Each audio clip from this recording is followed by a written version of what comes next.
Yes. The boys are back in town. This is Knock 'em Out the Box. My name is Vinny Paz.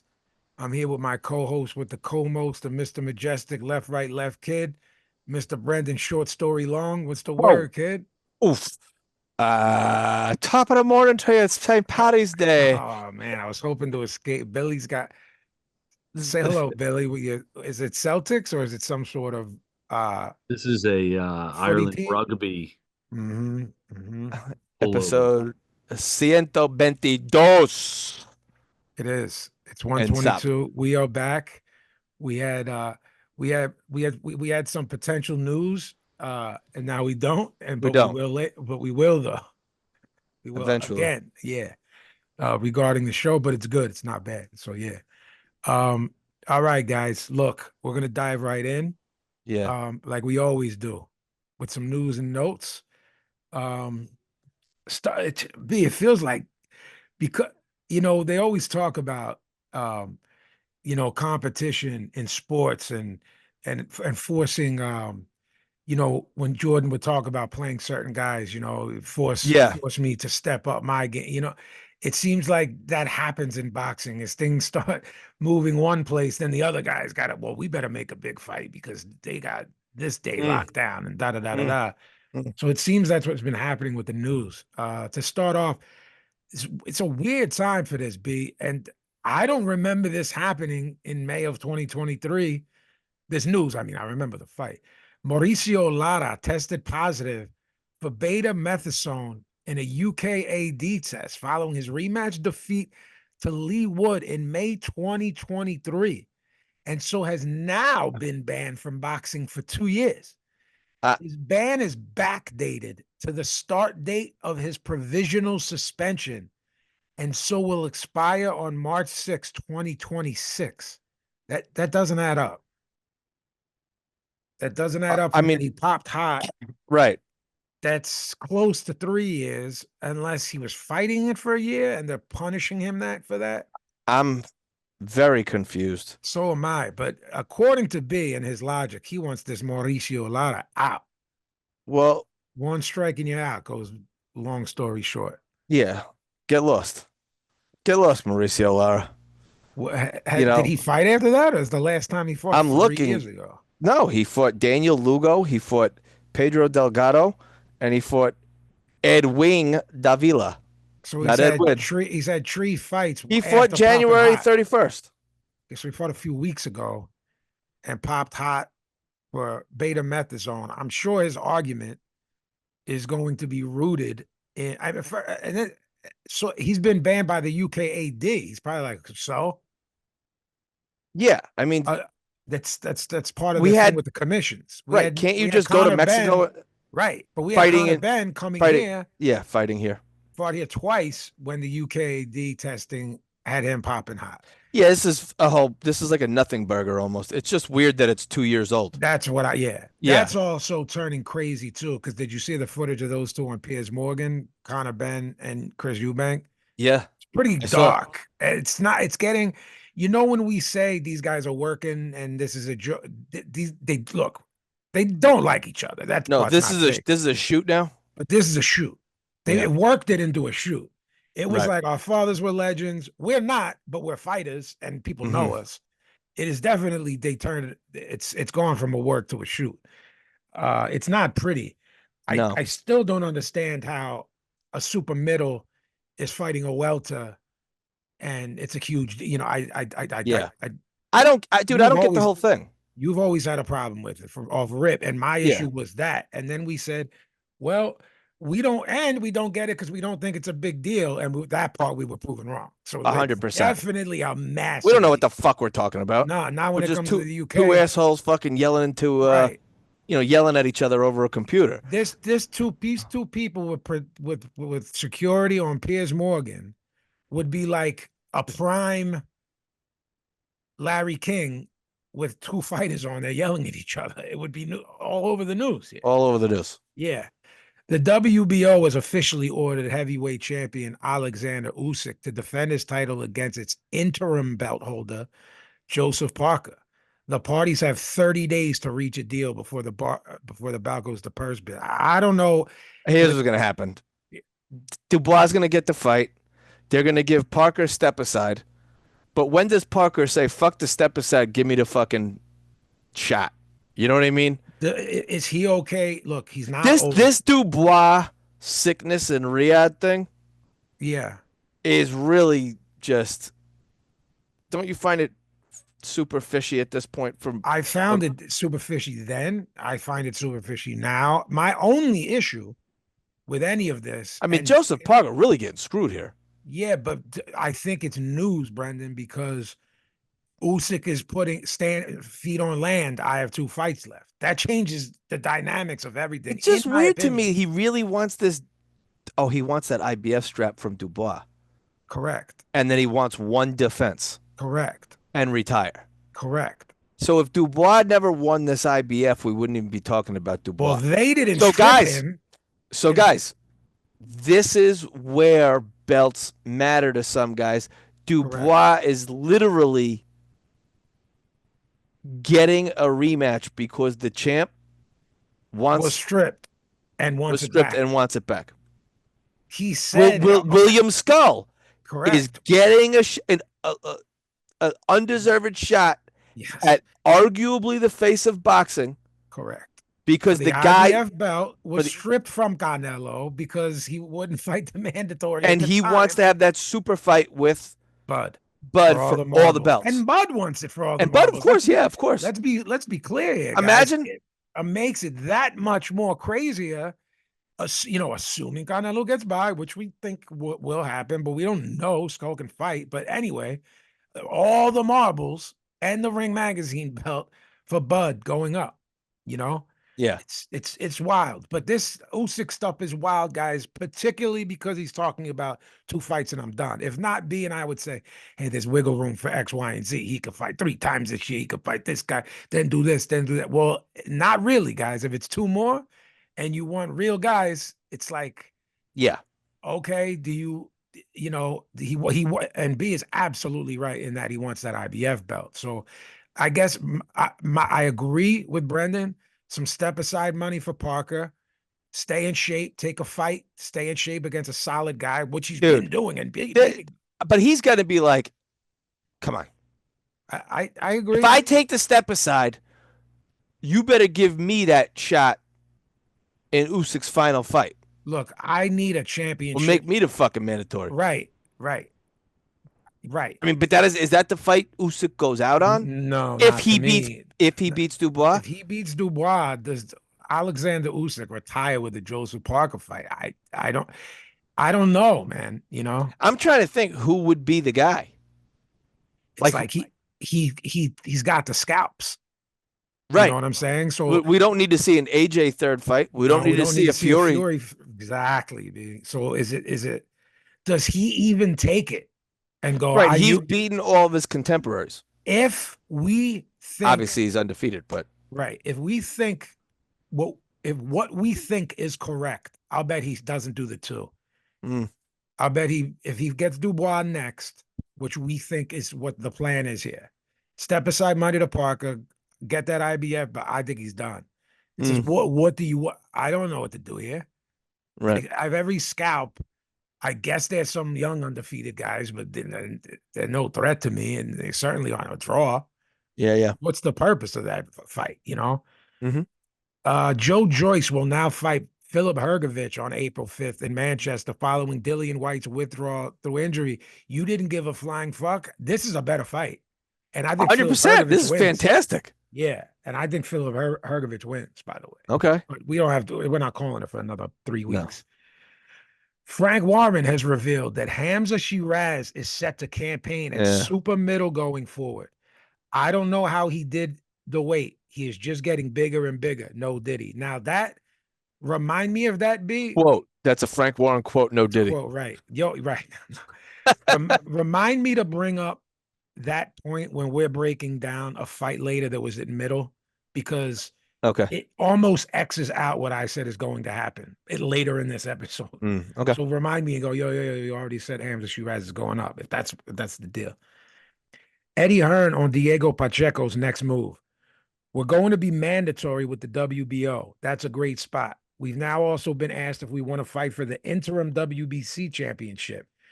We're in negotiations with a few fighters to fight in June, but we like the Billy fight.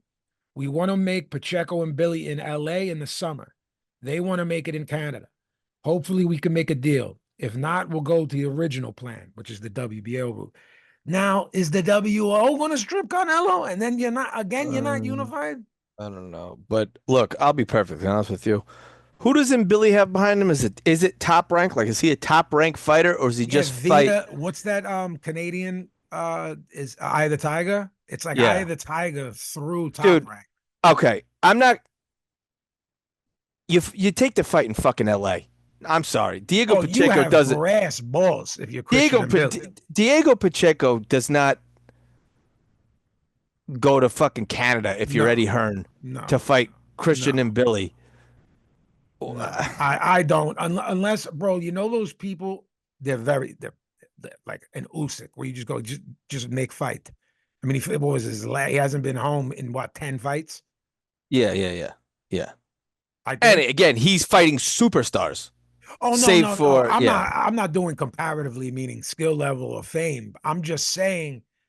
Yeah, I know what you're saying. How is that a hill? To me, that means they don't really want to fight. I mean, look, the compromise for that would be like, all right, put us on as a co-feature in Vegas. You know what I mean? Or how about we go to New York? Right. That you know, I don't know. I'm looking though. It looks like Eddie's got a history. If you show me a contract with a nice payday, you know.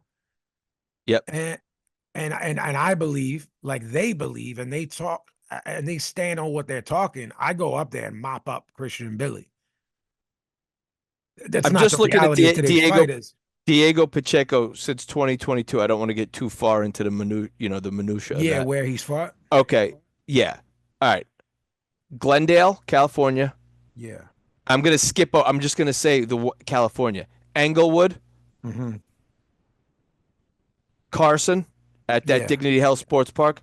Yeah. And that was against Sulecki. So he's a bigger name. I mean, he's obviously the A side. You want to do a summer fight in LA, which would be great. And Christian and Billy, Diego Pacheco outside at the place you just said, which me and you call it the Home Depot Center, because that's what it was for a million years. It's in Carson, guys. That's a nice fight. That's a nice fight in the summer, outdoors, on the zone. Make that fight. I don't know why in a million years and Billy would be trying to poke his chest out. That division is fucking weird with people who it is, bro. Let's be real here. Like, we're the only ones who know who Christian and Billy is, and we're watching French cards from Montreal to see beat people up. This isn't a guy who he beat that Australian guy, right? Real bad. I mean, he's beating the shit out of people. I'm just saying he's doing it at club cards in Montreal. Right. Those club cards where you like eat dinner at a table. Yeah, and it's on at like 11:30 at night on ESPN Plus. Yeah, on a Thursday. Right. So it's like there's nothing to go on there if you're him. What leg do you have to stand on? Rafael Espinosa, me and B like to call him the cheat code. Cheat code, baby. Will defend his WBO featherweight world title versus Edgar Vasquez on the Naoya Inoue Roman Cardenas undercard on May 4th in Vegas. I like that he's staying busy. Look, the 4 guys at featherweight, man, I think you do a round robin, the 4 of them, and I think you end up with Espinosa, Cool Boy Steph for all the marbles. Doug Fisher just posted that on Twitter X. Let me find it. Those guys need to shout out to Doug Fisher. Shout out, Doug. What up, bro? That's great. Doug is correct in saying if he's saying those guys should fight, and then there's 4 belts, 2 fights, 2 unification fights, 10 fight. Look, guys, it's not impossible to happen. The Super 6 happened, and that was more complicated. So Ring Mag has current featherweight world champions, right? Yeah. WBA Nick Ball, WBC Steph Fulton, Yeah. WBO Cheat Code, IBF Angelo Leo.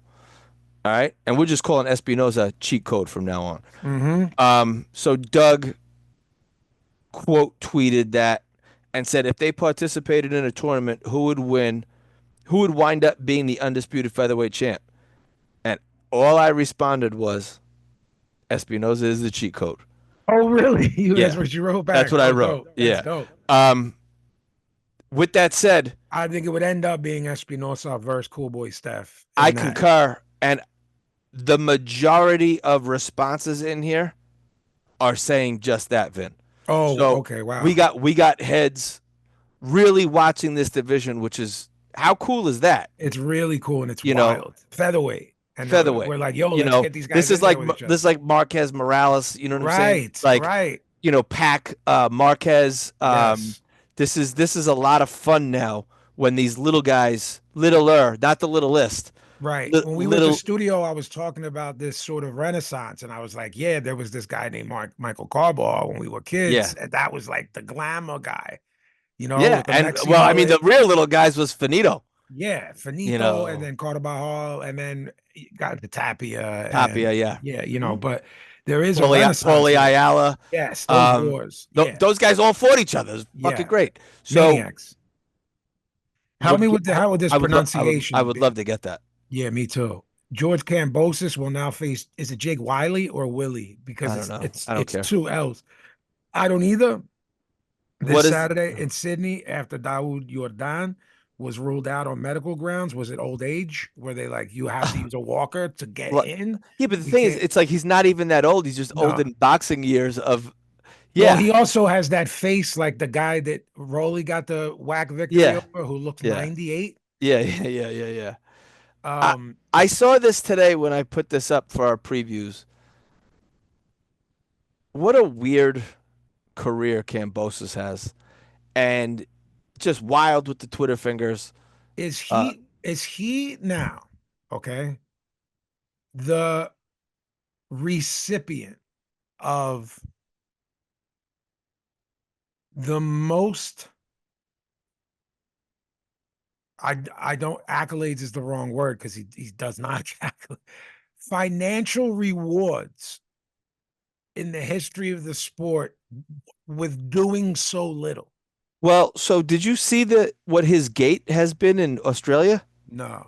It's something like $40 million that people come out and spend on his fights. Had no idea. I thought you were just about to tell me an awful number. Like, yo, he made $30. No, like, I don't know how true that is. I saw it. He responded to that tweet that went out with just bags of money, and like that day was doing an interview on a boat. Like, I'm on a fucking boat, like chilling. You know what I mean? Like, blow me. Every time I've seen him fight there, I've texted you, why aren't they, what's it called? Not canvassing. When places are partially empty, you put the tarps. Why aren't they tarping these places? This place is 1/3 full. Every time he fought, I wrote it to you. Twice Haney and Lomachenko. And now this is the 4th one. Yeah, I don't know, man. What are we missing here? Look, I don't know why Richardson Hitchens is falling for the Twitter fingers. He was on, we're going to get into him, calling the fights on DAZN with the fellas. But like, actively rooting for Kambosos to win so Hitchinson can fight him. Like, that's who you're looking. We're going to talk about someone else later in the show that called someone out. But why would Richardson Hitchens, a young gun with other guys out there in a division with, if you don't think it's stacked from a talent perspective, it's certainly stacked with a name recognition perspective. Yeah. Where you have guys who I don't think are good, but like by now, everyone knows Pitbull. For real. Like, you know what I'm saying? I don't mean casual, man, but everyone knows Pitbull. Everyone knows Raleigh or Rolly. I don't know. I still don't know how you say it. I don't know. And then I hear with like the plural, Rollies. Rollies. Yeah. Then you have, all of the guys. Is that just like a Mexican thing? Like Rollies? Maybe. Then you have, so that May 2nd. He's not Mexican, he's Cuban, but I'm saying, that card is all guys in that range. Bro, I don't. So what's happening there? This shit gives me a headache. Me too. Me too. Eddie Hearn has said that conversations have taken place for Callum Smith to potentially face either Benavidez or Morel next. I heard right after the Bivol victory over Beterbiev that was the fight that was going to be the consolation prize for Benavidez flying to Riyadh to watch that fight on, short couple weeks after his big fight. That said, if this Bivol, so I guess is this Bivol Benavidez thing gonna pop off?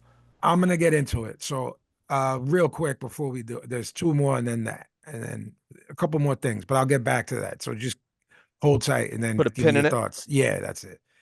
Angelo Leo will defend his IBF featherweight world title against Tomoki Kameda. Yep. May 24th in Osaka. Tomoki Kameda can fight. I said, remember I said this to you. It hadn't been announced yet, but I knew that he was fighting in Japan. Yes. Yeah. You were. I had heard that they were going to make the announcement soon, but I don't know. I don't want to say how you know, but I know how you know too. So look, these guys, so now you got the cheat code and Leo both fighting soon. Like after that, it should be unifications, man. Those two have to fight. I don't want to hear if Leo wins. Right. Which isn't a definite. Kameda can fight, bro. He only loses to real guys, and he's never been stopped. And Leo's someone who relies on power a lot, So, but look, all those guys after this run of fights have to fight each other.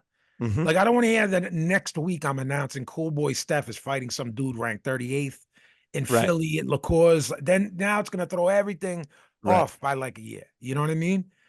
Let these guys both win. Hopefully, I'd like to see, and we'll get into it. But go ahead. All right. Yeah. So the Canelo he Williams fought last weekend. You're right. Riyadh season undercard, May 3rd, Saudi. Jaime Munguia versus the Paisan Bruno Sarachi too. Minga de Sarachi. Hey, the Sarachi knocked this guy out. Martin Bakoli versus F.A. Ajagba, which I said when we said, all right, good. So now, I had heard right after the Bakoli knockout, he was like suspended. I guess they lifted that because he got knocked out. We talked about this because we were like, you're suspended for X amount of time. Who got this lifted and how? Because it's what, 60 days or 30? Yeah. Whatever it is. Because we said, how is he still going to, I said on the air, not just is he still going to fight, is he going to fight F.A. Ajagba? Because I think F.A. Ajagba can fight a little bit. You think he stinks. So it's like that. Right. So you think he's going to get his head flown. And if you're right, then McCauley, he's good. He says, look, Parker starched me. I came in. I was overweight. I was cold. I landed that day. I just beat a ranked guy. I don't know. Right back in this thing. It's okay.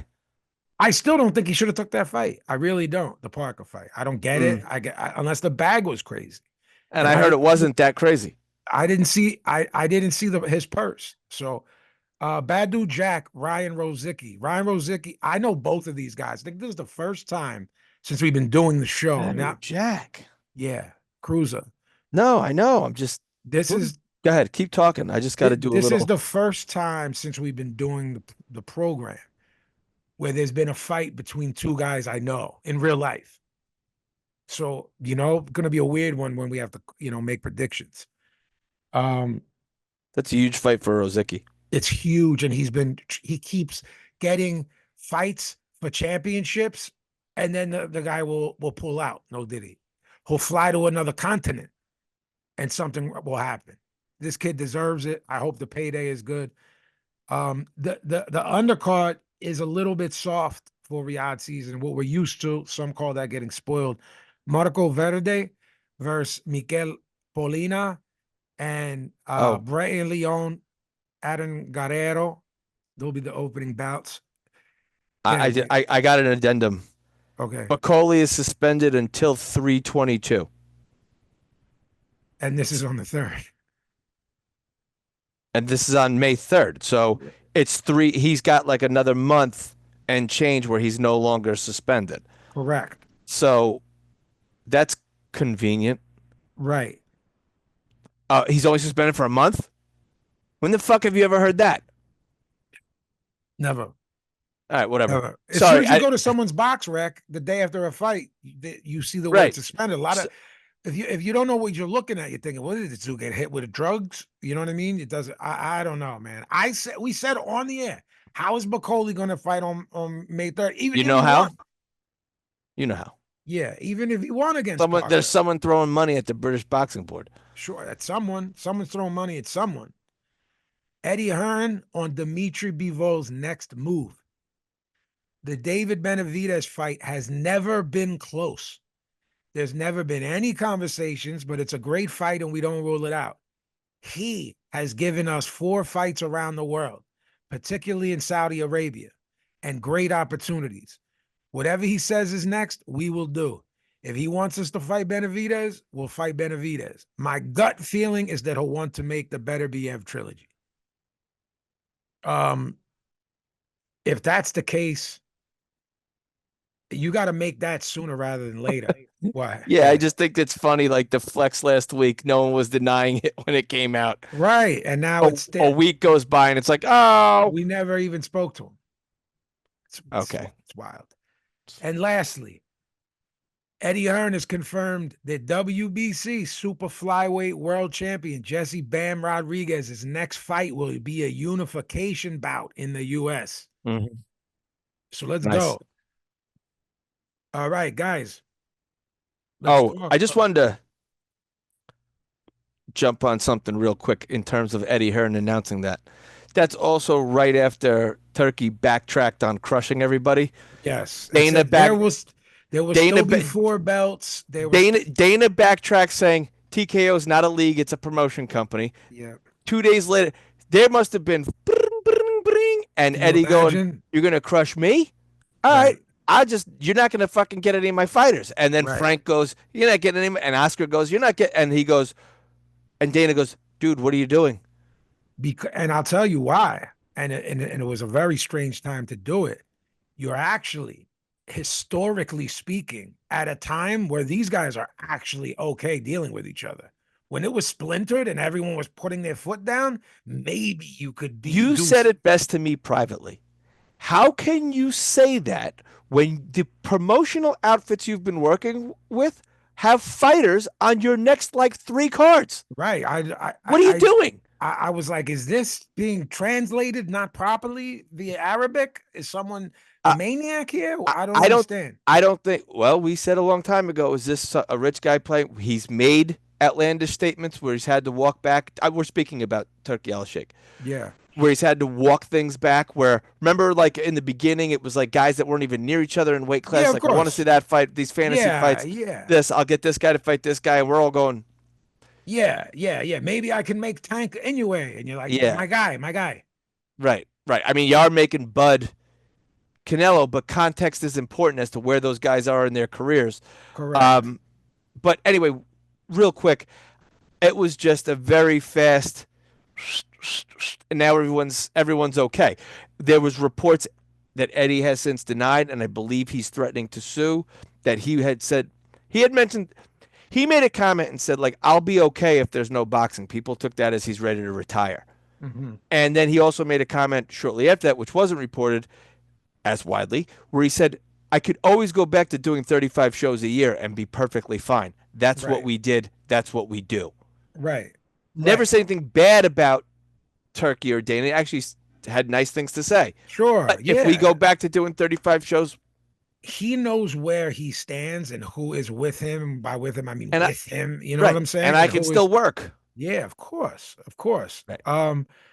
We had a lot of fights at weird times this week, guys. Holy shit. Confused. B and I were most confused about the Keith Thurman thing. Hey, they fucking confused everybody. They did with that. Absolutely. Play it, send it back over here, record it here, catch it on a stream here. I'm going to say this. And you can stamp this episode, guys. When B and I are going, what the fuck is happening here with Japan? This is what I can say for personal experiences. Around 4:00 a.m. East Coast time, the fight card starts. I'm just gonna shut the fuck up next time I No, but look you at. know what I'm saying? That Yeah, I'm just going off now. We have to start going by experience because they're telling us something that isn't fucking true. They're right. saying 2 a.m. They're saying 8 a.m. They're saying this. It's How can about how can they get it wrong? I don't get it. Like it's I don't about understand how. 4 a.m. the start of the card, and around 7 a.m. whoever the main event is or the star, if it's Yeah, Inoue or whatever. Um, so this time, this is Wednesday morning, guys, for us, US. I don't know, you guys are all over the world. Thank you. ESPN Plus, Ryogoku, Kokujikan National Sumo Arena, which is like huge. It's very difficult to tell how they pack these places out, but the Japanese are so polite. They don't scream and yell, and there's just polite yeah. claps. So people's heads are flying all over the ring, and there's blood everywhere, and you could hear a pin drop. Brutality. Yes. Shokichi Iwata versus Rene Santiago. Look, Iwata was minus 900, bro. He's a 9-1 favorite. Rene Santiago put on a clinic. If you ever need tape to show a young fighter how to beat and neutralize a puncher, show him this fight. Santiago was on his toes. Jab, jab, jab, move, jab, jab, jab, change direction, repeat.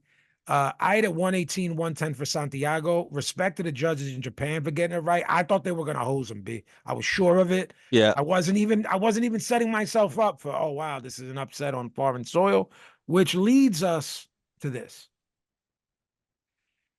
Hiroto Kyoguchi, IBF champion at mini flyweight, ring champion at light flyweight, versus Anthony La Princesa Alescagua, who you and I have over and over and over again wondered about the nickname and couldn't get an answer. Yeah. His coach just thinks he's a pretty boy. Like he gets his nails did and Yeah. you know what I mean? Like 3 haircuts a week. So it's like some inside joke shit. I still wouldn't use it if I was him. No. He starts Riku Kano to win the WBO flyweight belt. Look, guys, we sound like a broken record at this point, but a flyweight is 112 pounds. These aren't the glamour divisions, but look, we can't say this enough. All of these guys are all good and all fighting at the highest level in there. These divisions don't have cans. They don't have tomato cans. You don't see guys. They just don't, guys. There's not guys that you can just pull out like the guy that fought Berlanga. Like there aren't those type of guys.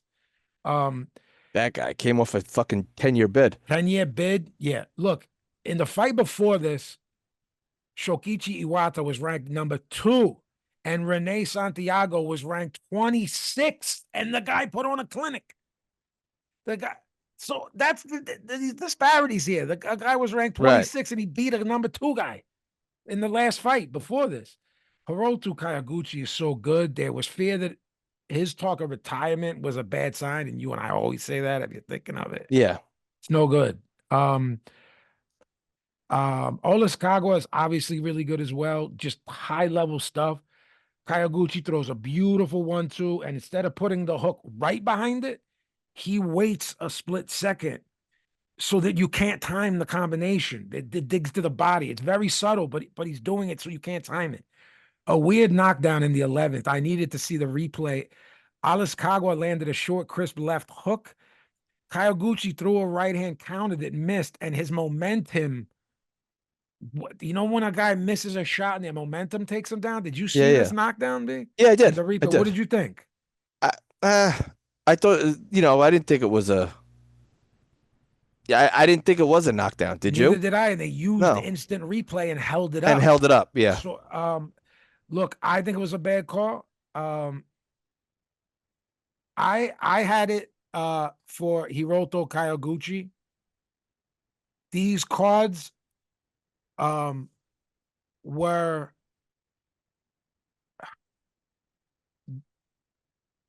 these might be the worst cards I've seen since how long ago was Lomachenko Haney? 2 years, right? Almost. Yeah. Well, I think one of the cards on that Emma Williams fight we'll talk about in a little bit. We will. And I have that noted. This was Hiroto Kyoguchi was hosed. I had it 115, 112 for Kyoguchi. Okay. I'm looking now. And the 118, 109. Bro. 17-10. There's forget who won or who lost. Well, no, don't forget it. But I also wrote on Twitter, B, at the time that it happened, that this is why this continues, because it's 4 or 5 a.m. on a Wednesday. Yep. No one here knows who they are. And the buzz of another robbery, we got to do something about this, is not happening. Filipino, Thai, American judge. Maybe the Japanese promotions will get hip to like having a domestic judge on every fight if more and more of this happens, because those are terrible cards. They're the worst I've seen in a really long, at least a couple years. But yeah. But main event, Kenshiro Taraji versus Saigo Yuri Akui. WBA, WBC flyweight unification. Look, Taraji could easily be in our top 10, me and B's top 10. A lot of people put him in their top 10. Yes, so could Oscar Collazo, who was briefly on ours, but that Benavidez went over Morel, but guys, these guys are hanging right around there.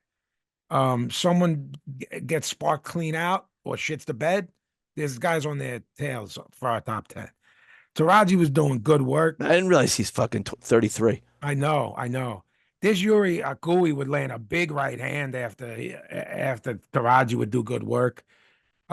Great stuff. 2 elite guys, back and forth, high level violence, unreal pace. I'm going B in my head. I'm going, someone's got to stop. Someone first. Both ripping the body through 7. I keep thinking, okay, well, both guys are betting on the other one to tire out. That's what's happening now. And it wasn't happening. It was like a video game. Outstanding stuff. This is the level where you see those subtle things that very good to great fighters do, similar to when we were ringside and watched Bam when he fought in Philly, and we were elbowing each other and going, look at that little thing, look at that. That type of stuff, that high level. Guys, watch this fight. In an amazing fight that was razor thin going into the 12th.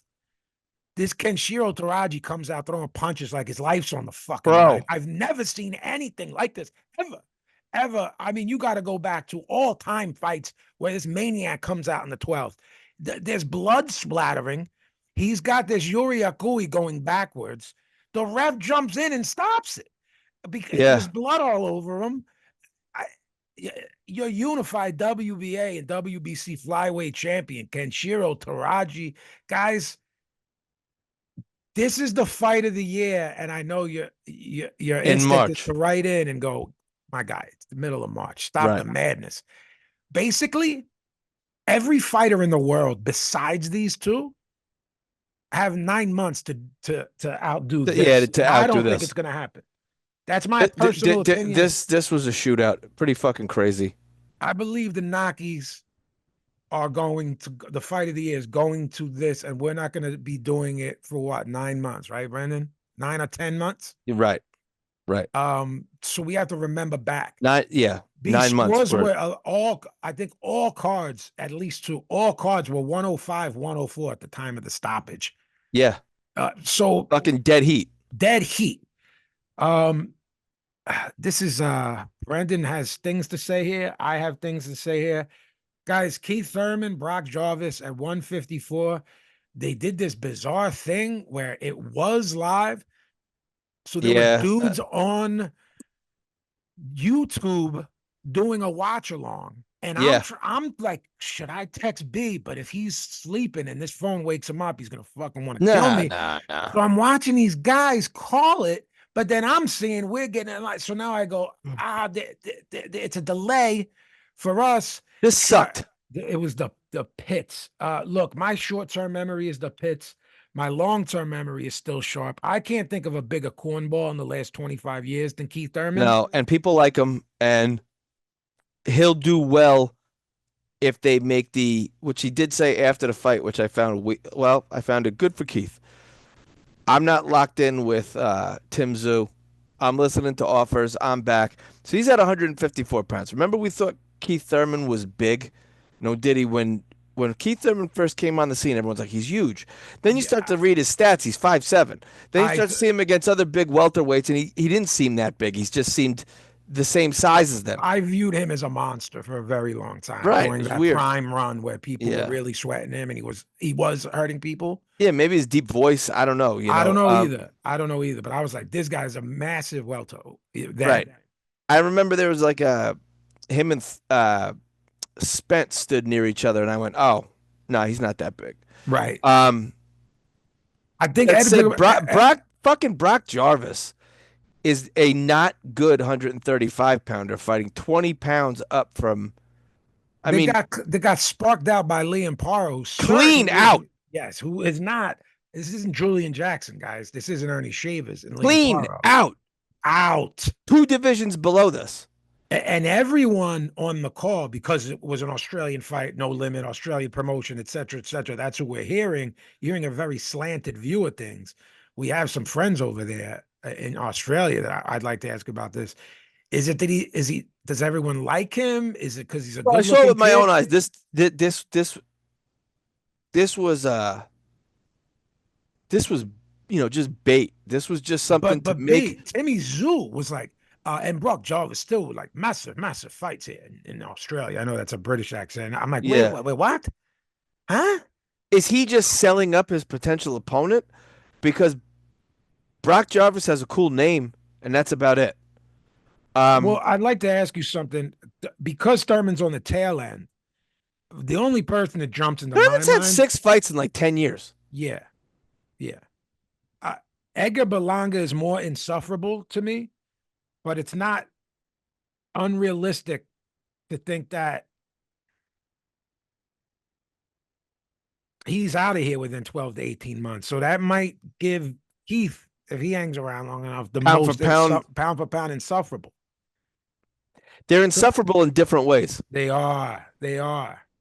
Keith is like, he looks like he shops at like Rainbow or the dollar store for his shit, and that's and rocks it like it's fly. Like, remember when heads would rock like South Pole gear? Sure, or the champion kicks with the strap. I hope I insult you guys who wore South Pole gear, because be offended. Shit is to offend you. The wackest of whack.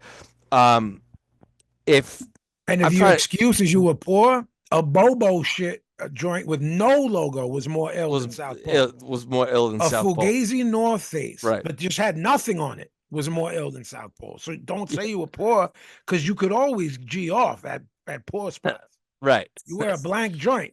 Just go to the flea market and get your shit, a bootleg shit. Right.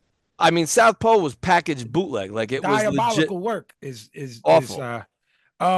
Look, Thurman's had like one. You wore the Filas instead of the Pradas. Yeah. Right. What did you say? Like 6 fights. He's had 1 fight in 5 years. Bro. And while inactive guys always need a soft touch when coming back, I don't feel that Brock Jarvis is any sort of litmus test for where you're at. I think Thurman said, realistically, what can I make? Let's make one last run. He's still a name. He's still someone people are familiar with. I think he's benefiting from the fact, and we're still talking about this, 5 years of COVID. It basically took 3 years from everybody. So he's still sort of fresh in people's minds, right?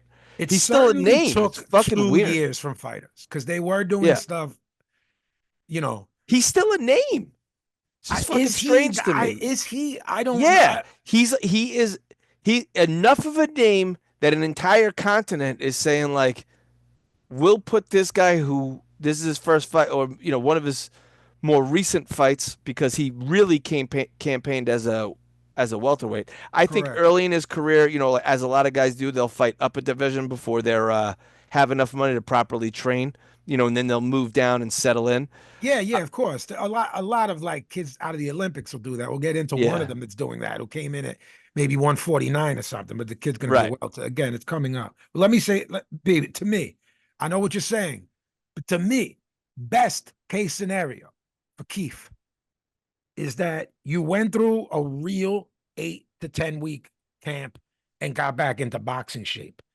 I mean, Brock Jarvis got packed up by Liam Paddle 2 weight classes lower, right? And he was a 35 pounder recently. Yeah, right. So again, I guess shaking What? off 5 years worth of ring rust is what they think they can build Against a on? guy fucking the size of Keith Thurman's leg? You know what I'm Look, saying? Like, I don't know, bro. the bell rings. I say to myself, well, uh, Thurman's footwork is shit. It's always been shit. So let me He pay just attention to how gallops. flat-footed he is. What's the first thing Sean Porter says as I'm looking at how bad his feet are and how That flat-footed? it's good. Keith is going to look to use his feet. As I'm thinking, this guy's feet are worse than I remembered. Well, remember his nickname is One Time? Yes. I always called him Run Time. Because Yes. anytime he got hurt, Yeah, he's on his Diego bike. Chavez hurt him to the body. Yeah. And whatchamacallit? But do some of almost these stopped him. guys just have buzzwords / phrases up their sleeve and just throw them out there even when they're not applicable? The only thing I can think of is we're not in the ring with him, right? Right. And Porter was. And Porter may have said, like, yo, he's hard to catch. You know what I mean? No, like, it's a good point. It's a good point. I didn't, again, for me, I know you don't like him, but Miguel Cotto, every guy that fought him said the guy closed the distance so fast, you'd blink and boom, he's right on you. Can I just say something real quick? What? I believe that what was Mark Twain, the rumors of my death have been greatly exaggerated. Yeah. But you perpetuate this thing. I just don't think Cotto is as good as people think. I think he was brilliantly managed. That's an opinion. This one isn't. This is a fact. He was never the man in any division. But I'm just speaking in terms of how fighters talk about a guy. No, I'm agreeing. So let's not get off topic real quick. Not off so topic. What I'm saying, maybe Sean Porter, as an analyst, I'm answering your question, right? Yeah. I think sometimes, okay, this is not to insult any fighter who I know personally. I am not as knowledgeable as you. I know what you're going to say because I can read your mind. I might be able to convey thoughts a little bit differently and have less of a more objective point of view from actually what I'm seeing and not applying Keith Thurman from literally 9 years ago. Yeah. Who maybe 9 years ago at 147 pounds, who at 27 years old was harder to catch than a Keith Thurman at 36 years old. Yeah. What, 2 fights since then? Right. One in 5 years. Yeah. And you going, meaning the pundit Vinny Paz, going, Keith Thurman's feet aren't good. I never thought they were great, but they're really bad now. And Sean Porter saying, 9 years ago when I fought this guy, he was actually pretty tough to catch. Yeah, so, it was hard to hit him. It was hard to hit him. And it was hard because he could move well. He could move well. Yeah. I just want to add an addendum to that. And like you, we're not fighters, but there is an instinct. This is for humans, not fighters, to not go, yeah, this fucking guy stinks and he beat me. There's no way you can go, this guy was the pits and he beat me for a belt. There's a part of you that's a better point than my point. This guy, look at the way he blank, and I'm like, that's not what he's doing, man. He just parked a lightweight with a. That's not what he's doing, man. Right. That's fucking great. Look, his defense is fucking bad too. His head's on the line. This Brock Jarvis was clipping him. Yeah. I mean, let's of course we're gonna get to this guy ended up packed up and look dead. Yeah. But like me and you always say on this show, that shit gets forgotten about because what is the end result? Right. Near death, a highlight reel knockout, or whatever you want to call it. He's landing clean shots. His head's on the line. Tell me why I'm wrong about him. I don't know. I think wrong about him. I think loads up. Yeah, I think we're giving him too much time right now. All right. Keith Thurman. Look, I just want to. He loads up. Looking to load up. That's all he's doing. He sets nothing up. He walks through a super lightweight. It's arguably the worst nickname that a nickname like that doesn't translate well. I don't see how he fits or doesn't age well at 154. They're saying the day is locked in. Look at that division. It's the most stacked division in boxing. Every single one of those guys in the top 10 beat his ass. Is it the 6th? Is that the July 4th weekend, the Saturday of the 6th? It's Tim Tszyu and him, assuming Tim Tszyu beats, Let me look. what's his name? Joey, the kid that's from the Midwest that I Spencer. predicted would get beat, Joey Spencer. So that's soon for Tim Tszyu. You don't want him coming back. If you're as right as you have been, The 5th. The 5th is the Saturday. Whoa. 4th of July is Friday this year. Oh no. They're going to light my neighborhood on fire. Guys, that's a mess for the United States. You should be glad you don't live here. Guys, that weekend is Thurman, Tim Tszyu, unless there's Joey Spencer clips Tim Tszyu, and B's right, and he's not ready to come back. Dude. And Joey Spencer was attempted to be very high. He's very highly hyped here. I'm not saying well regarded. Yeah. I said this kid's the great white hype, and B goes, "What are you talking about? He's not white." So I just shit on that, I guess, because I don't use that anymore. Because there used to be these hobo glass Joes that we would call the great white hype. Then they did the movie that was perfect, but they don't really exist anymore because there's a lot of guys from every ethnic background that can fight. They can fight now. Yeah, changed a lot. Yeah, B goes, "Hey, dickhead, the guy's not white." And I go, "Oh, well, then he's just a hype. He's just a Midwest hype." Just a hype. You know, like the Litzow brothers, like, "Oh, we're from fucking Minnesota, and we fed on Minnesotan competition." That's what they did. I think wasn't their amateur records were good though. Oh no, they were like standout amateurs. Yeah, and I saw Litzow look really good at pro, and then Broner. That's the fight where I said this guy Broner is special. Yeah, when I think he dropped him. Like it looked. I know that Raynone beat Alan Litzow, the brother. Yeah, that's the brother. Yeah. Yeah. So are you gonna look it up? Yeah, I'm gonna look up Jason Litzow now. Okay, Saturday afternoon, guys. Oh no, real quick. Yuri Cedeno, Ulysses Rivera, middleweight, 8 rounds. B and I spoke to you guys about Yuri Cedeno. We always talk about these Cuban kids with not a lot of fight, but I think he's from DR. But I think he's ethnically Cuban. B. Okay. Okay. I'm listening. Yes, he defected. DR, but I think, at any rate, not a lot of fights. He packed this guy up in round 1.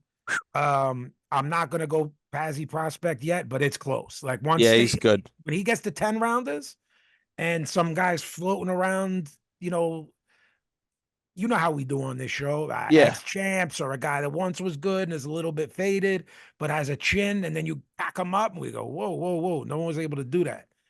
Someone wrote in and said, "Yo, can you guys list all of the Pazzi prospects so far?" And I fucking didn't write them down as each show. So we'll begin to. We'll try to figure it out. And if we could go back into the archives and vault. Well, when you really pressured me like this. Hey, what do you guys think? Write us at kotbboxing@gmail.com. Write us at would you guys like to hear like an entire short of us doing a Pazzi prospects? You know, would you guys want a quick 20-minute episode extra? 30 minutes. Be pontificate. I throw him at him. He tells me no. We'll come on and do like a high school graduation type of deal. B says, no, I don't agree with you. I don't like what I've seen. I don't like the way. Let us know if you want some more material like that. And you know what? Your guys here, Tony Taro, and we'll deliver it. So I think Cedeno's good. I like him. I like the power. I like the movement. I'm excited to see what's next. So am I. I there's something there, B. I'm just not ready to stand. Litzow beat Celestino Caballero. That was his big. And Celestino Caballero was really good at one. Was good. Was big, tall, fucking nightmare for everyone. Nightmare. Yeah, because he was 6'5". Robert Guerrero almost decapitated Litzow. Litzow got knocked out a lot. Jose Hernandez beat him. And then Adrian Broner beat him, and it looks like he had 3 fights post-Broner over the course of 5 years. But he beat Rocky. It was a technical decision with Rocky Juarez. I can't remember. I think it was controversial. Anyway, let's. Cedeno, good. We got guys. Keep your eye on him. He's going to be up next. Worst to first. We'll go on. You want to do that? Let's go. Nick Ball, TJ Doheny, WBA. Nick Ball's a mean little cuss. Yes. As my dad would call someone, that's a mean little cuss. Look, my dad used hey, to say. we're talking about this Doheny. Look, he got packed up recently by Inoue. We didn't even know how he was in this fight, getting a championship fight for another He's belt. another guy that looks 782 years old. Yes, I'll say this. He never was stopped other than Inoue. He's tricky in there. At the end of the first round, he's leaning on Nick Ball and kind of has him in a headlock. They break, and this Nick Ball kicks him in the leg. Kicked him.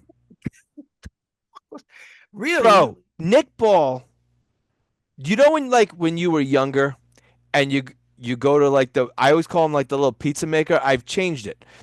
Remember Nick Ball reminds me of a doorman at a club now. You know what I'm saying? And like if there was a brawl that popped off, he's the guy jump kicking someone in the face. You know what I'm saying? Like he had like before it was Bluetooth, he just had like the walkie-talkie joint in his ear. Gimmick in his ear. With the t-shirt and the blazer on. And you're like, I'll smash this little, and then you see him fighting like, oh, this guy's a maniac. Yeah, of course. Nick Ball is nuts. There's a lot going on too. This Doheny starts selling it like a fucking 81 Ric Flair. Yeah. So I'm like, who's worse here? And I still, even with replay, couldn't tell if what Doheny did would piss me off enough to do that. You know, I think Nick Ball seemed hyped. He, like you know, riled you see him at the weigh-in? Yes, yeah. They almost got into a fight at the weigh-in. Yeah, and we don't know if he was saying something that we didn't pick up in there. And so this was in Liverpool, correct? Yes. And Nick Ball's a Liverpoolian. Correct. So I think he's hyped up at home. All riled up. The fans are going bad shit. Irish. Yes. You know, and he's like, what do you got to get out of my turf. Got him in a headlock. He probably told him, fuck yourself under his breath. And this fucking why don't you go? Hey, Nick Ball, go fuck yourself. Right. Go fuck yourself. So he's looking for a DQ. He wins the belt and a rematch. Oh boy. This Doheny was selling this like fucking Shawn Michaels, Bret Hart style level salesmanship. Like I said, he's crafty, Doheny. Very tough. He's only been great shape too. Anywhere. Yeah, great. Nick Ball was trying to land those big shots. This is where I've been critical of Nick Ball in the past. He needs to set his shots up, either double up on that jab or his loss of composure is like palpable. You know what I mean? Like it's like him just like, I am gonna he wants to kill you. And I'm with that, but you need that to be yes, molded. I concur. That needs to be molded. For a little guy, when he works the jab and gets his way in, it's not bad. No. But I think a cool boy Steph, I think of the cheat code, and I'm going, that's a nightmare for this style. Because of the craftiness of a 38-year-old Doheny can cause some problems. They're all wrong for him. I think those two guys kick his ass. I'll say this. He's obviously better matched against Cool Boy because Cool Boy doesn't hit as hard. And Nick, the Wrecking Ball, as he goes by, which is an obvious nickname for Nick, he is relentless. So I could see him having a better, again, I didn't think he was going to beat Ray Ford. No. And he did. Neither did I. Look, he dominated. I just saw some things that made me think that, Me too. I concur. Because we are really high on the cheat code. We've always been high on. I don't see anybody beating that guy. Look, Nick Ball's pressure eventually got him. His corner stopped it after the 10th. Yep. I don't mean to sound harsh. Did Doheny retire after the fight? I don't know. He was talking about it. Yeah. Remember a couple months ago we reported that he said, if I fight Inoue, I'm the A side or something like that, and we told him to pump his brakes. Yeah. Ball. He's still talking, even though he's still talking about Inoue. Yo, Inoue, I don't mean to sound harsh. We like this Nick Ball. He's a maniac. Get demolished by Inoue. Even Inoue moving up a division? Yes. Okay. Yes. All right. Yes. Saturday, the Zone, Caribe Royale, Orlando. Jermaine Ortiz versus Yomar Alamo. Look, he only loses to good fighters. Paro, Hitchens, Tiger Johnson. Jermaine Ortiz is good, man. We've said it over the years. I think my biggest critique is that we don't know who he is as a fighter. No. He shows flashes of being really good. And then I'm not ever sure. I've seen him look brilliant from bell to bell. No, well, he was brought in as as an opponent. Remember, he was selling real estate. He had a career as one of these guys and overperformed. Yeah, but Then gets a shot. yeah. Go ahead. No, Go ahead. I'm listening. is it mental lapses? Does he get bored in there? One of those types where I don't like I think he fights down to. I think he fights down to competition. I do too, and I think when you do that consistently, it leaves something to be desired. I look. He doesn't have a lot of power. No, and he's moved up. He was a big guy at 35, but he wasn't icing people there. He's certainly not going to hear. Alamo was successful in spots. Ortiz just does what he does. He moves well. He switches stances. He's got enough power to not make you want to try to walk through him. UD for Ortiz. I don't know where he goes in a 140 division. I don't know what that fight did for him. I don't either. But then the guys with names there, B, you go, well, there are big names, but none of them are good. Like everyone on that May 2nd card, right? Like who's really good? Is Ryan Garcia really good? No, Barboza. We've criticized him on the show. Good? Haney, we've criticized, and Teofimo was probably the best one. I can see, but he fought him already. Right. It was close. I can see Ortiz getting a loser of one of those fights. A guy that loses on that May 2nd card. If Raleigh loses, so does like a Gary Antoine Russell Jermaine Ortiz fight, would that come off? Yeah. Your boy the Wolf for Ortiz? That's they don't like him. BR's enough there with him. Right. That guy beats him. Puello, he just came very close to losing to Sandor Martin. Yeah, I thought he lost. Right. You said that you thought he lost. Jose Ramirez is tied up. And then but Ortiz is also one of those guys. What do you gain from fighting? Right. Adam Ortiz, I think Richardson Hitchens would school him. Maybe a Jack Catterall fight for Ortiz, but then is that kind of lose for both guys? I don't know.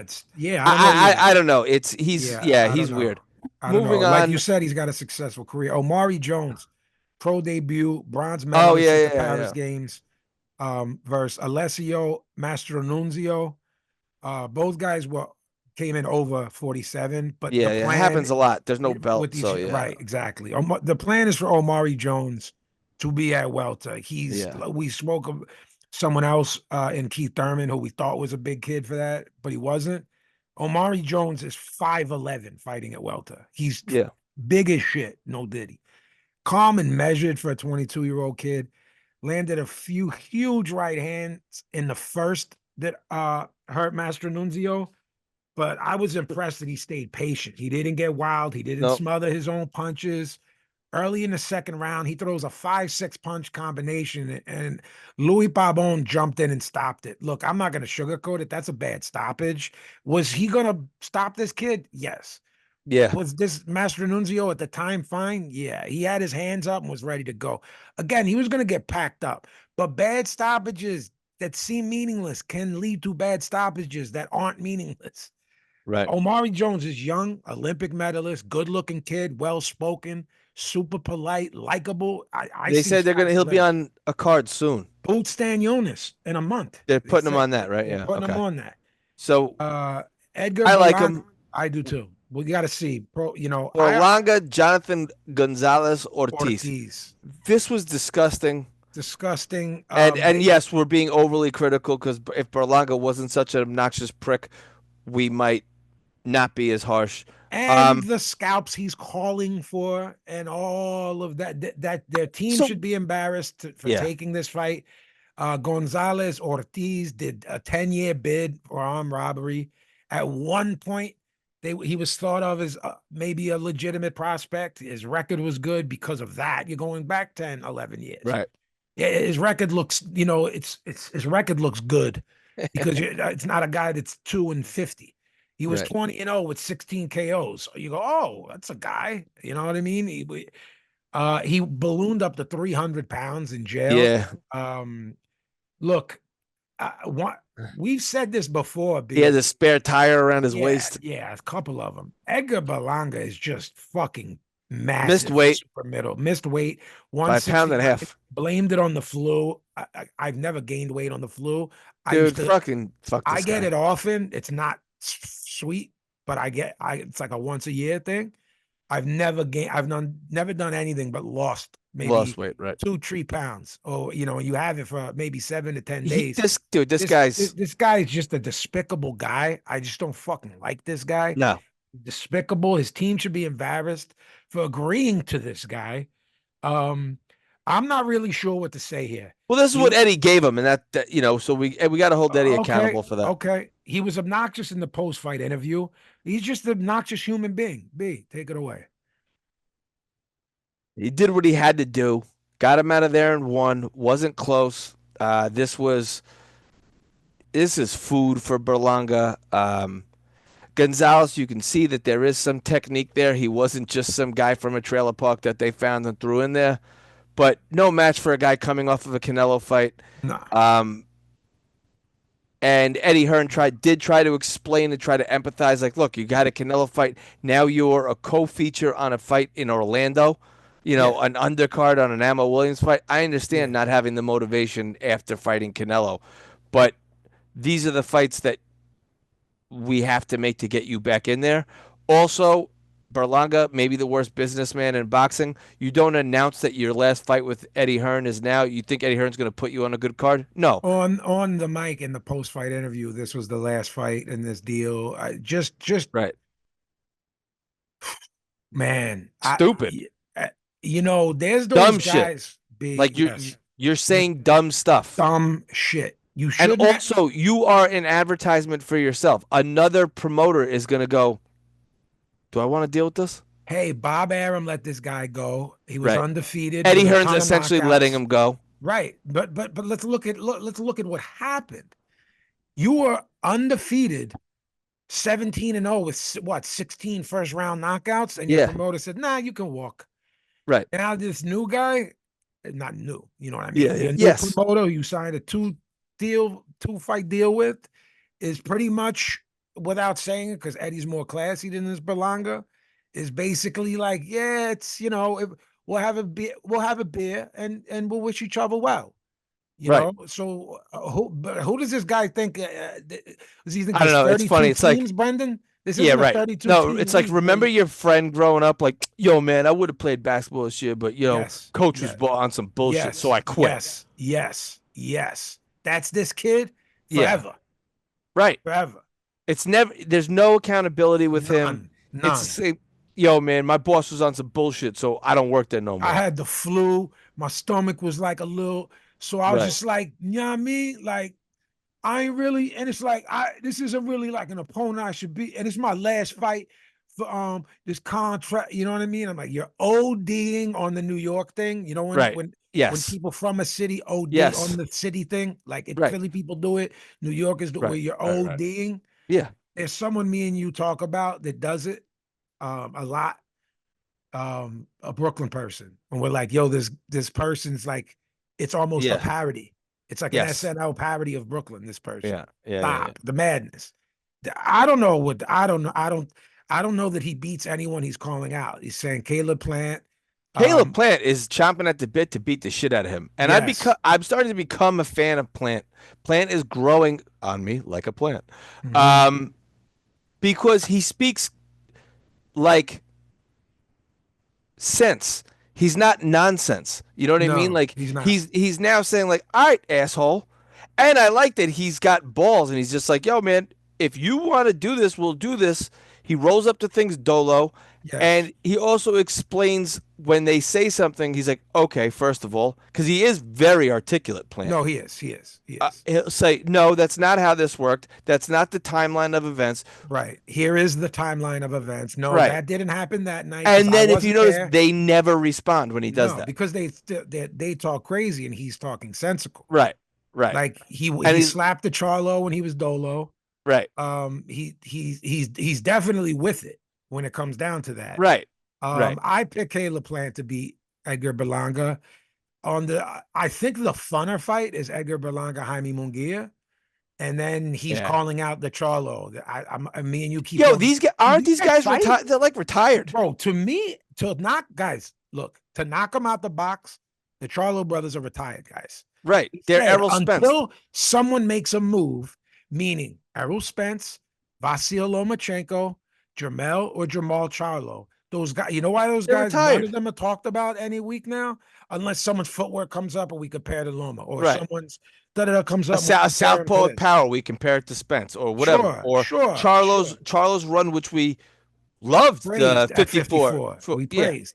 I don't want to hear names of guys that are, for all intents and purposes, retired. We had him as high as 6 on our pound for pound. Yeah, we did. He ran through 154 and did it looking good, and sparked out a dude in Lubin who I thought was going to be a killer. Right. You know, I don't know what did those fights happen for him, B? Let's just say that. No, because first of all, maybe Jaime Munguia, but he's now got to go sign with Golden Boy or do something like that. You know, it's do they want to deal with this guy? Does Oscar pick is he popular enough to leverage one fight deals?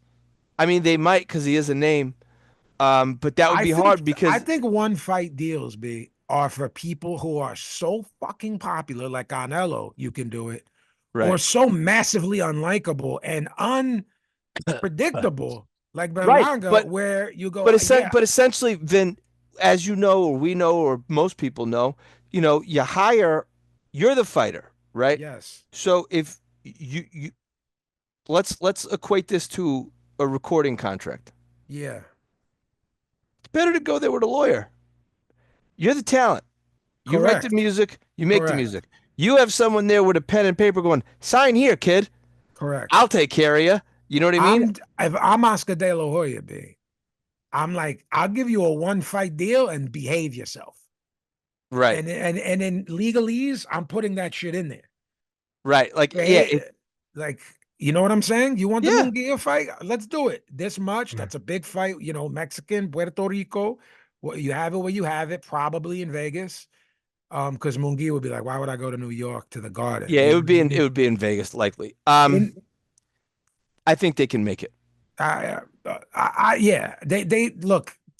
All of these guys need fights in that 3. It's like a round robin 3. We're not talking about. I actually think it's going to be Munguia, Plant, and Edgar Berlanga should all fight each other. Should all fight each other. Be nice. I was just going to say that.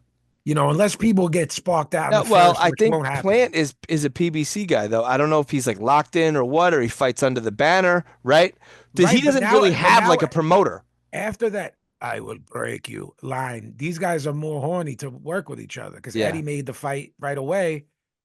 After that, you know. Yeah. All right. We got the Ammo Williams, main event, guys. Ammo Williams, Patrice Volny. Look, his only loss came as a result of a headbutt. That was wonky, that fight, the Patrice Volny loss. I look at him as an undefeated guy. That was really weird. That whole thing was weird. The fact that Ammo Williams is already 28 years old and has been pro for 6 years is hard for me to wrap my head around. We've been covering him since this started. He's like Diego Pacheco. You know, he's a matchroom guy that they got early, and I don't I don't know. I know. I don't think B was ever really a fan. One thing that's not spoken about that I have to at least say, they put him in tough from the beginning. Yeah. He was never just like, oh, here's a hobo. Look, actually, Patrice Volny's good, man. He can fight. Yeah. He's well schooled, well trained. He was throwing, look, Ammo was throwing a nice double jab with a straight left to the body. He was moving well, back to the body. The first half of the fight was the best I've seen him in a minute. He'd move, use his feet, create angles. Then he'd sit down on his shots, be in the pocket. And then Patrice Volny found some success with the southpaw killer, straight right in. Yeah. Richardson Hitchens sat in on commentary. I just wanted to bring this up, and was really good, because sometimes they throw a guy in there and they're a disaster. He did a great job, I think, Richardson Hitchens. I don't want to say he was prepared, but he had good insight. What he should be doing is, instead of just these, like I said earlier, these catchphrases, You know what I mean? That Yeah. everyone does. People in the sport do it too. What we talk about. Right, Here's right. the things we hate on Knock Him Out the Box. He's downloading information. He's done. There's these like 5 things. Oh You know, God. and we hate Yeah. them, and they're just regurgitated. And He's downloading information. He's not doing anything. he's not doing anything. He just lost 4 rounds. Right. You know, he's got 8 left. And I tell you what, he's fucking downloading. He's downloading that jab right in his fucking kisser. Right in his eye. Yeah. Right in his right eye. He's downloading that jab. Get to work, Schmohawk. Look, Ammo stay committed to the body, which I like, because Volny has that nice, tight, high guard. It's a good fight. Volny is tricky. Throws a nice 1-2 off that high guard, brings it right back to defensive position to catch the shots. B is not feeling this Ammo. No, okay. Let me just start ripping into him. Yeah. Ammo Williams is a southpaw that fights like an orthodox fighter. He doesn't shoot the left hand enough. He tries to jab, circles the wrong way. Southpaw's typically a southpaw with a jab usually has to be real fast, and they're usually tall, and they can jab on top of someone's hand to get in there. Or they use the jab as a weapon to throw a right hook to the body behind it, a lead elbow, or throw the jab to then put that left hand right down the pipe. You want to try to jab around, kind of a hook jab around the guard from the southpaw stance. I didn't see much of that. Ammo is slow. He's deliberate with his shots. I don't see a lot of wrinkles. He is very easy to jab in terms of getting hit. He gets hit right in the head. He circles the wrong way. He does. He walks into right hooks. Right into it.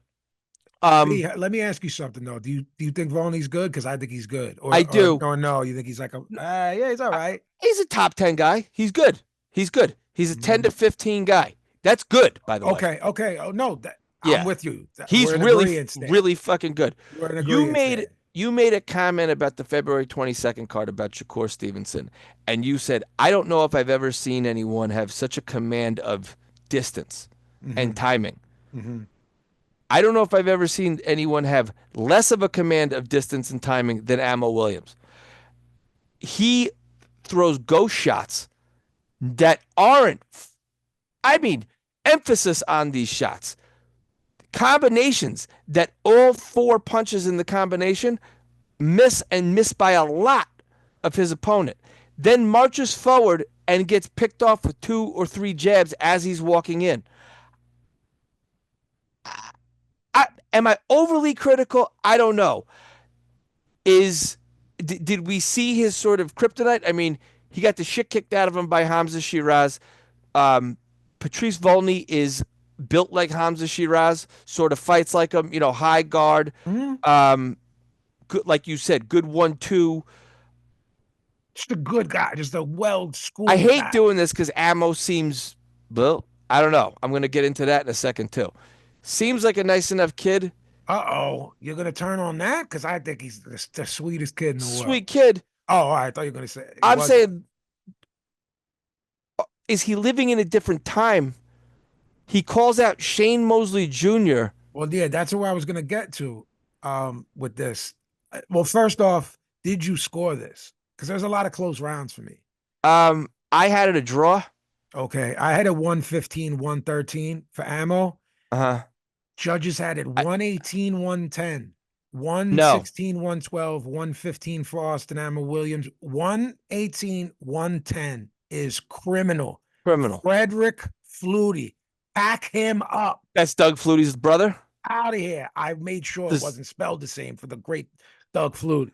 Flutie Pack Flakes. him up, out of here, investigate him. Look, I like Ammo Williams as a person. He's a good kid. If we look at their most recent performances, I'd like to see them run it back with Shiraz, which is why I meant to say to you earlier. Remind me to say this and catch myself.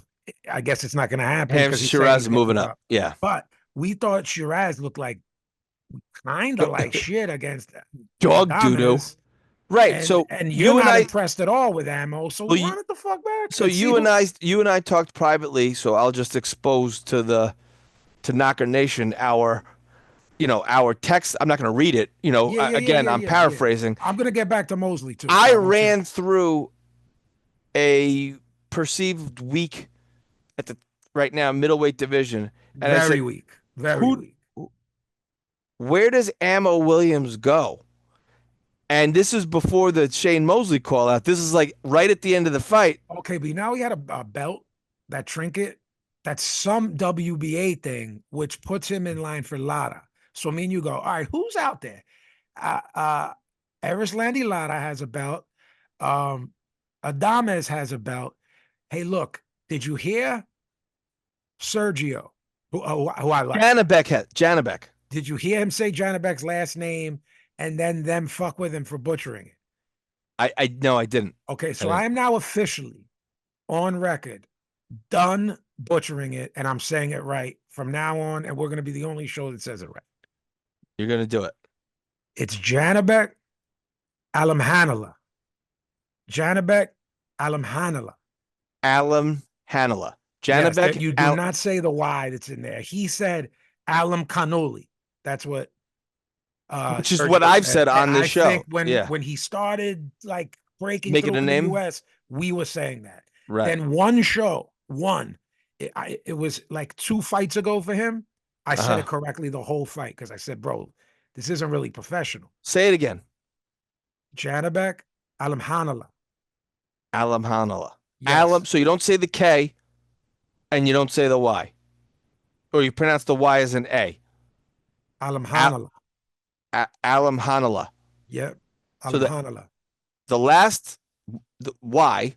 No, you do not say. You say it as an A. Yes. Alamhanala. Yep. And you don't pronounce the K in the middle. Correct. Alamhanala. Fuck. So to me, we both thinking, all right, Ammo Williams has something over his shoulder. I don't know what it is. Is it the Intercontinental? I mean, this is a really fucking weak division.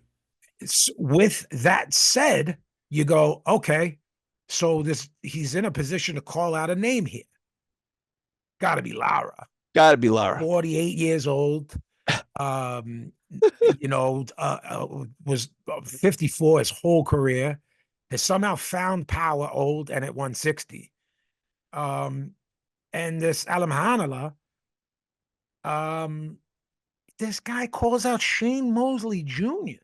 and we fucking write each other. I go, what the fuck are they chasing that for? Am I losing my fucking mind here? Right. The fuck am I? B. Here are the stats. 22-4. Shane Mosley Jr. Yeah. Last fight was Daniel Jacobs closing in on a year ago. Yeah, who was 90. Right. Before that, it was Joshua Conley, Demetrius Ballard. And his losses are bad. Forget the wins. You're going through wins. His losses are bad. Jason Quigley, Brandon Adams, David Toussaint. Brandon Adams could fight. Yeah, Mark Christopher Adkins 10 years ago. Yeah. Listen. B, talk to me. Why? Tell me. He's not a draw. This isn't calling out. Remember after, just for a little bit. So Chavez Jr. had the great Andy Lee fight win.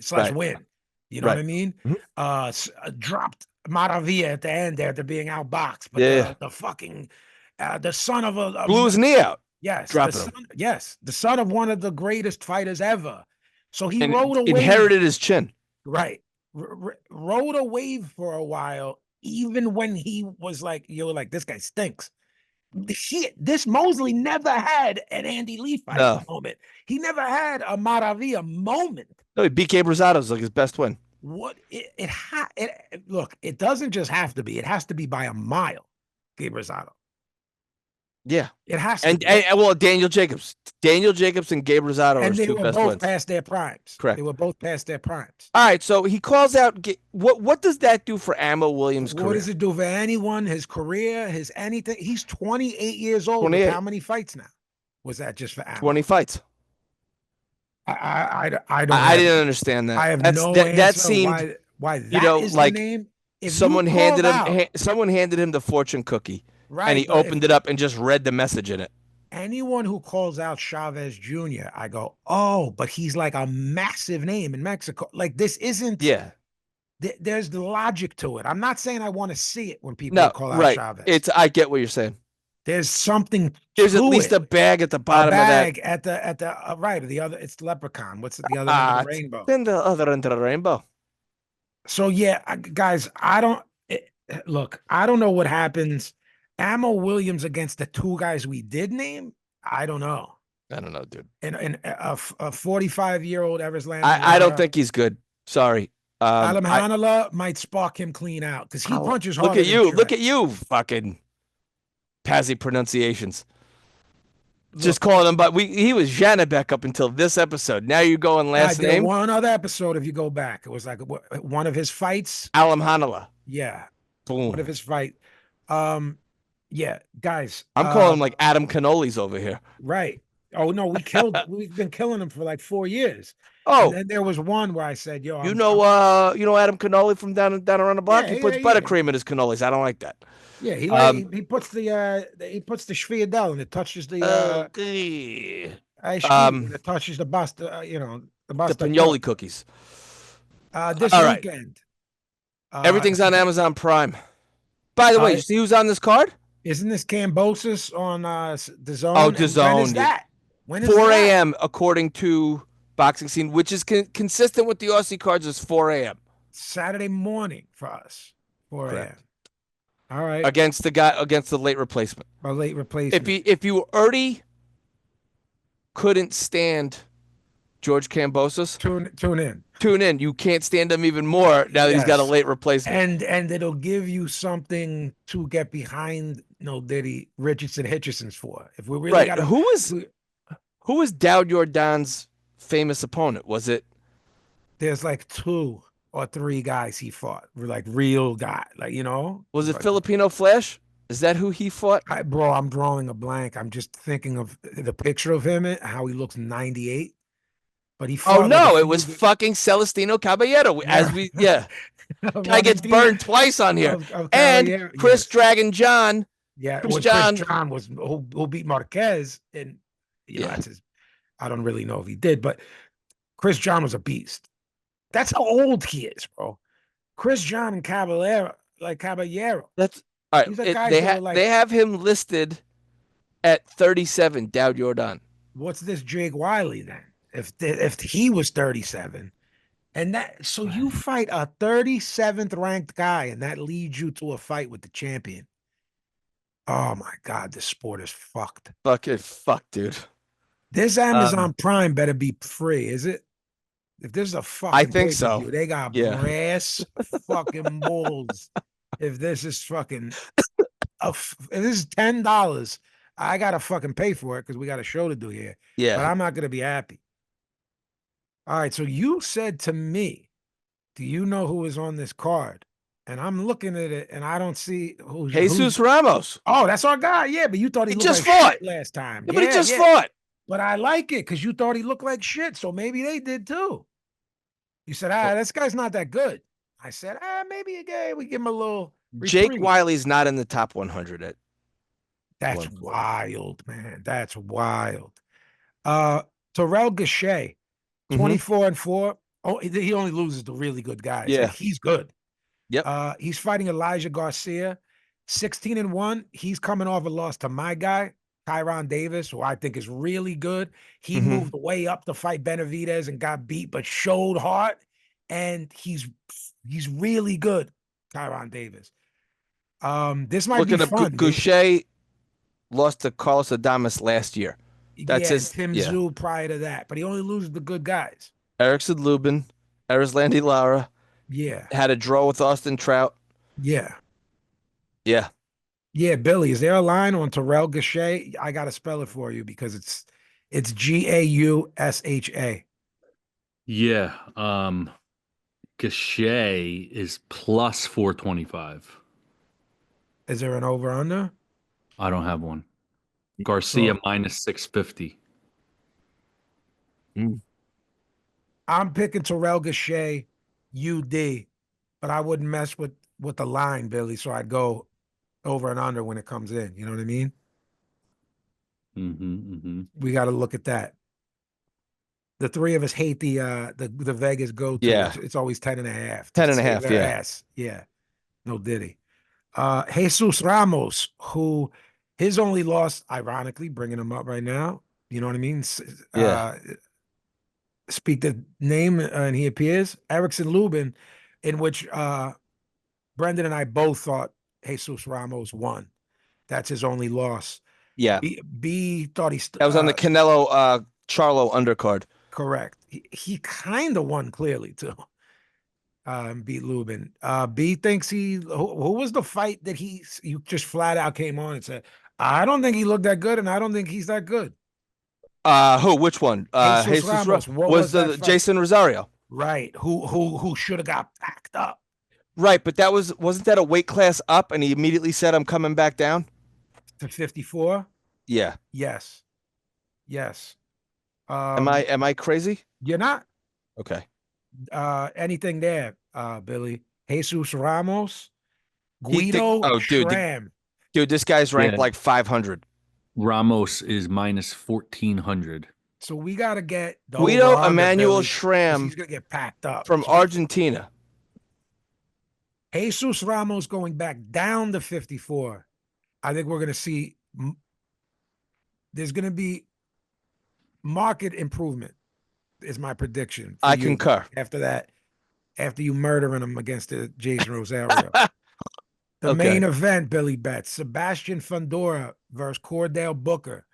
Only loss was the Ammo Williams. We got sparked out and won. And if you go on what we just said, I don't know. That's the fight that made everyone kind of look at Ammo Williams. Yeah. Who is this kid? Yeah. I think Chordale Booker's good. And I'm wondering if that loss was fluky. I'm not calling it a fluke. I mean, anyone can get hit with a perfect shot. Right. Gabe Rosado landed the perfect shot on Beck Bully. Is that luck? Correct. No, he fucking practiced it. You know what I mean? Right, but I don't think Gabe Rosado on that night was better than Beck Bully. I think he landed the better shot. That was 3 years ago. What was? When Ammo knocked out. That was at the Garden. Yeah. Right. Billy Betts, what's the line here? I'm smelling an upset special.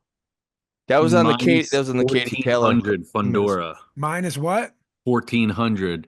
Oh my God. Booker's plus 750 and the over-under's 9.5. All the bets are on the under, 70%. Really? God, guy gets knocked out once. Right, and they just fucking send him to the gallows, B-man. Billy Betts, when you fucking hit me on Saturday mornings and say, don't give me no fucking safe bets. We got a couple. Billy Betts is feeling frisky. This is it. And I can watch it on Amazon? Yep. This Fundora has been shown to be able to get dropped. Yeah. That the chin. He's a big, tall guy, fights. I need a big but fights small, and that's always a disaster. It's a disaster, Billy. He's it's unpredictable. Freakishly tall for 154. He's like 6'1", 100. No, he's 6'6". Right. He stood next to Lennox. Yeah. He stood next to Lennox. Billy's 6'6", 154 pounds. But he fights like a guy who's 5'10". He fights on the inside, which is very exciting. He's tough. It's fun. And it's fun. He's looks like a nerd, but whatever. Anyway, Bill, I'm going to say they're saying 7.5 is the over-under. I love the over. 9.5. I like the over. What I'm seeing is everyone's betting the under. Wow. I like the over and the upset special because this Fundora got chinned and was about to get chinned again when this maniac fought through the split head. Hold on. Fundora's last fight is Tim Tszyu? Yep. Wow. All right, so it'll be a year. He's been out a year, Billy. He got put on his back pockets by Lubin in a fight of the year. And Tim Tszyu, if his head didn't split literally in half, was going to chin him. Granted, he was he was a late replacement. He fought tough, broke his face, came back, won. The previous fight, he got knocked out by Brian Mendoza. Shit. Upset special. And the over though, but I think if it's an upset special, he chins him early and catches him because he's only got 11 knockouts. Booker. Right, that's what I'm saying. He's got to so be laying. You think he outboxes him? Or Shit. All right. You're saying over and upset special. Man, I'm gonna look like a fucking goofball next week. I think the reason why they're Booker gets sparked out, yeah. This snoring. Oh man. All right. The funniest part is I like Sebastian Fundora. Too. Yeah, I know everyone likes this. Isn't some guy that I don't like. There's a ripe fruit from the tree when you're out of here. You got chinned by one guy who you should have beaten in Mendoza. Right. You got dropped by Lubin in a war. Mm-hmm. And hey, Tim Tszyu was laying hands on him in that fight, even though he didn't. It's not like that was an easy fight or something. Yeah. All right. So I'm gonna say the opposite of what you're saying. Fundora, I'm gonna go ahead with the crowd. And I'm saying the under. So Fundora this Chordale Booker in the 7th. I think Fundora's experience is gonna come through, and I think Booker doesn't have enough power to keep Fundora off. Maybe. This is why we don't bet with Brendan. No fun. No fun. It ain't no fun if I was the homeless again. It ain't no fun if I was Billy King again. Guess who's back in the motherfucking house with a fat bet for your motherfucking mouth? Right. All right. Well, we don't have any mail. We just did Billy Bet, so let's go ahead and wrap this sucker up. All right. You can find me at I_know_that_kid on IG, at the Killer B24 on X, where I am still currently fighting with people. Write us at kotbboxing@gmail.com. Find us at KOTB Boxing on IG and KOTB Podcast on YouTube. Vin?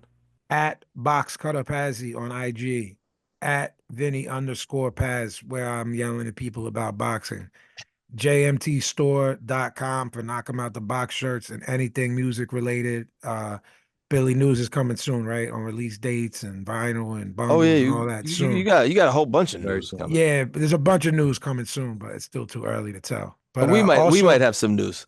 Yeah, we got news too coming soon. I also think that Jan put up a bunch of the knock 'em out the box videos. Am I wrong about that, Billy? And I should tuck my chain. I think when we had our meeting, I saw like 25 things out there. Or are they just the shorts? No, they're the ones that are already up. He just connected them to the Vinnie Paz page. Okay. Oh. Okay. So if it's a little easier for you guys to find us, if you guys already have found the Vinnie Paz YouTube, right.